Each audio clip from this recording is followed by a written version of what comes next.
Pemirsa, Barreskrim Polri kini mengambil alih kasus laporan Putri Chandrawati, istri Kadif Propam nonaktif Polri, Irjen Ferdi Sambo dari Polda Metro Jaya. Dan untuk membahasnya, kami sudah bersama kuasa hukum keluarga Brigadir Joshua, Eka Prasetya. Kami juga telah mendapatkan konfirmasi dari kuasa hukum istri Kadif Propam nonaktif Polri, Irjen Ferdi Sambo untuk bergabung dalam dialog, namun tiba-tiba yang bersangkutan berhalangan dan membatalkannya. Pak Eka, sebelum kita mulai diskusi kita dengarkan pernyataan berikut ini. Untuk kasus yang di Polda Metro Jaya, saat ini sudah ditangani oleh tim sus, ya di bawah Katim Sidiknya Pak Dirpidum. Kenapa itu kita lakukan? Dalam rangka untuk efektivitas, efisiensi manajemen penyidikan, agar proses penyidikan yang dilakukan oleh tim sus betul-betul secepatnya bisa kita ungkap terang-terangnya kepada masyarakat, tentunya dengan berdasarkan pembuktian secara ilmiah. Ya, selamat malam Pak Eka. Pak Eka, apakah ada informasi terbaru dari hasil penyidikan kasus kematian Brigadir Joshua?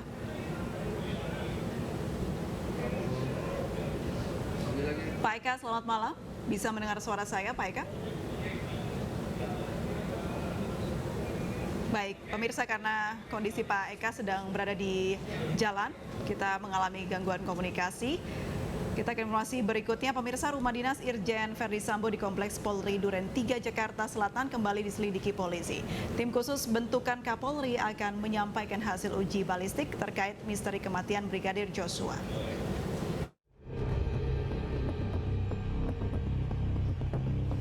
Sejumlah anggota kepolisian kembali mendatangi rumah dinas Kadif Propam Polri nonaktif Irjen Ferdi Sambo Senin pagi. Mereka mengecek sejumlah titik di sekitar rumah dinas Jenderal Sambo untuk mengadakan uji balistik dalam penembakan yang menewaskan Brigadir J. Proses uji balistik dipimpin Direktur Tindak Pidana Umum Barreskrim Polri, Brigjen Polisi Andir Yan Jayadi. Hasil uji balistik dari laboratorium forensik diperlukan untuk mengetahui jenis dan kaliber peluru, serta panjang senjata yang digunakan, sehingga diharapkan kasus kematian Brigadir J menemui titik terang. Tim khusus Barreskrim Polri akan mengumumkan hasil pendalaman uji balistik dari beberapa selongsong peluru yang ditemukan di lokasi penembakan.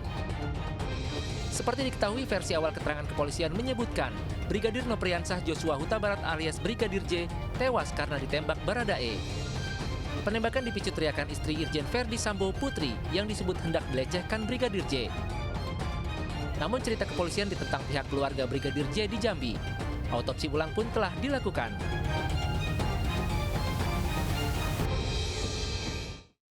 Pemirsa, kita sudah terhubung kembali dengan kuasa hukum Brigadir Joshua, Pak Eka Prasetya. Selamat malam Pak Eka, bisa mendengar suara saya? Selamat malam. Baik, Pak Eka, apakah ada informasi terbaru mengenai proses penyidikan kematian Brigadir Joshua? Ya, informasi terbaru soal penyidikan yaitu adanya perkembangan dari hasil otopsi ulang kemarin ya, seperti yang sudah disampaikan oleh koordinator tim kuasa hukum yaitu Pak Kamarudin mengenai kondisi jenazah pada saat otopsi kedua. Baik, yang kita ketahui bersama bahwa Komnas HAM juga sudah memeriksa ajudan dan asisten rumah tangga. Apakah ada informasi terbaru dari pihak Komnas HAM kepada pengacara atau kuasa hukum Brigadir Joshua? Ya, kami kemarin sempat dari tim kami ya berdialog dengan Komnas HAM bahwa Komnas HAM katanya ingin membuka diri untuk berkomunikasi dengan kami dengan melihatkan bukti-bukti temuan mereka, tapi kami belum tahu kapan itu dijadwalkan oleh Komnas HAM. Nah, mengenai soal pemeriksaan tadi kami juga belum mendengar itu dari pihak Komnas HAM untuk koordinasi dengan kami. Baik, Pak Eka, hasil otopsi ulang masih dalam proses 1 hingga 2 bulan lagi begitu, sembari menunggu hasil tersebut, apa langkah hukum yang dilakukan oleh kuasa hukum Brigadir Joshua? Ya, yang pertama begini, yang pertama adalah terkait dengan perkembangan terakhir yang laporan itu ditarik ke Mabes Polri ya, 2 laporan itu mengenai laporan pelecehan seksual dan laporan percobaan pembunuhan. Yang pertama kami mengapresiasi itu karena pada tanggal 20 Juli Wakabarreskrim sendiri yang bilang bahwa semua perkara itu ditarik, walaupun baru ditarik sekarang gitu ya. Cuman ada beberapa hal yang menjadi pertanyaan dari kami. Yang pertama, ketika ketika tanggal 20 itu Wakabareskrim bilang itu ditarik semua ke Mabes Polri, jawabannya dari para penyidik itu adalah prarekonstruksi kejadian tembak menembak antara Baradae dan Brigadir Joshua. Ya, prarekonstruksinya itu untuk menjawab itu, bukan untuk menjawab surat permohonan resmi kami mengenai dugaan tindak pidana pembunuhan berencana, pembunuhan dan penganiayaan berat yang mengakibatkan matinya orang lain.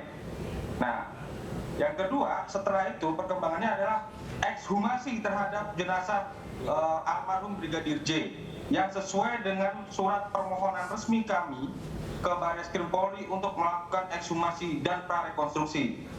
Nah, ini kami melihat perkembangan ini, kasus ini seperti di blend, padahal ada 3 laporan.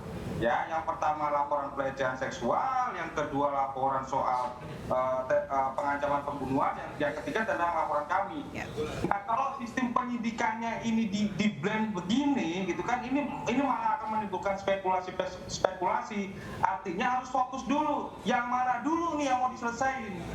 Yang pelecehan dulu, yang pengancaman pembunuhan, atau pembunuhan berencana, pembunuhan dan penganiayaan berat yang mengakibatkan meninggalnya orang lain. Jadi gitu. Baik. Jadi kami sebagai tim kuasa hukum sebenarnya meminta kepada tim khusus ini untuk tidak lelet gitu loh, cepat. Yang mana yang mau diduluin?